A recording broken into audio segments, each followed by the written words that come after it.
Well, thank you very much.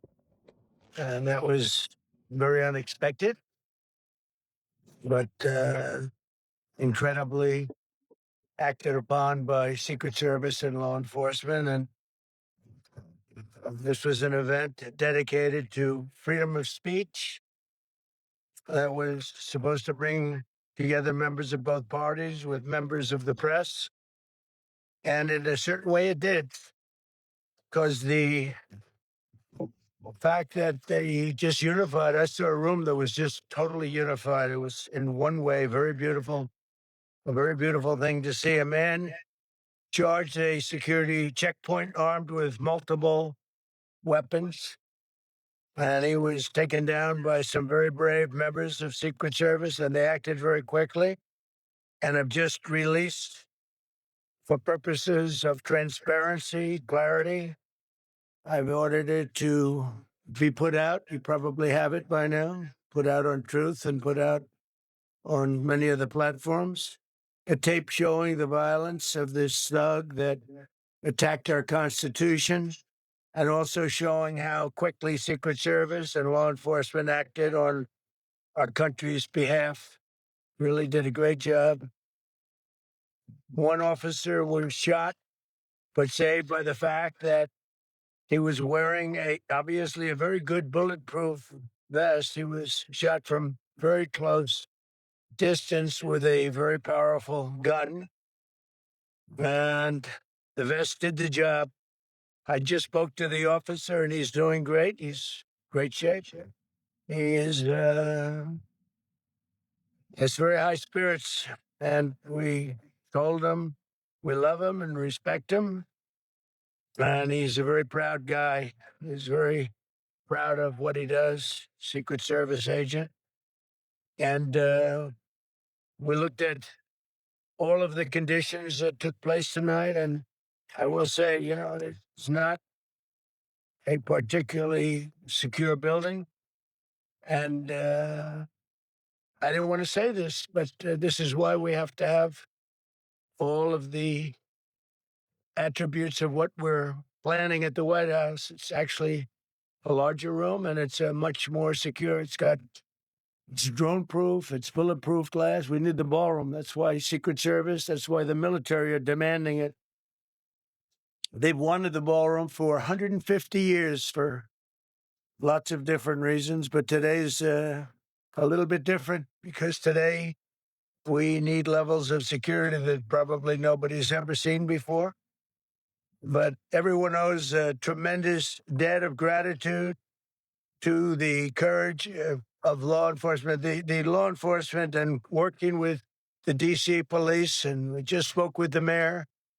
And when we're finished, the police chief is going to take over and discuss it also from their viewpoint. But they also performed exactly as they were supposed to. And you see the attacker in different positions, but you also see the attacker totally subdued and under control.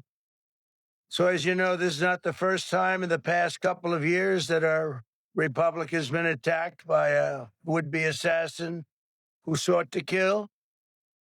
In Butler, Pennsylvania, less than 2 years ago, all know that story. And in Palm Beach, Florida, a few months after that, we came close. We really had, again, we had some great work done by law enforcement. But in light of this evening's events, I asked that all Americans recommit with their hearts in resolving our difference peacefully. We have to resolve our differences. I will say, you had Republicans, Democrats, independents, conservatives, liberals, and progressives. Those words are interchangeable, perhaps, but maybe they're not. But yet everybody in that room, big crowd, record-setting crowd. There was a record-setting group of people. And there was a tremendous amount of love and coming together. I watched, and I was very, very impressed by that. But First Lady and I were taken very well care of, very quickly rushed off the stage. My vice president J.D. Vance was here, was likewise beautifully done. He was just saying how quickly everybody acted, law enforcement, Secret Service in particular in this case, but law enforcement. Marco had the same thing. Pete was there. Pete didn't want any help. He didn't want anybody to help.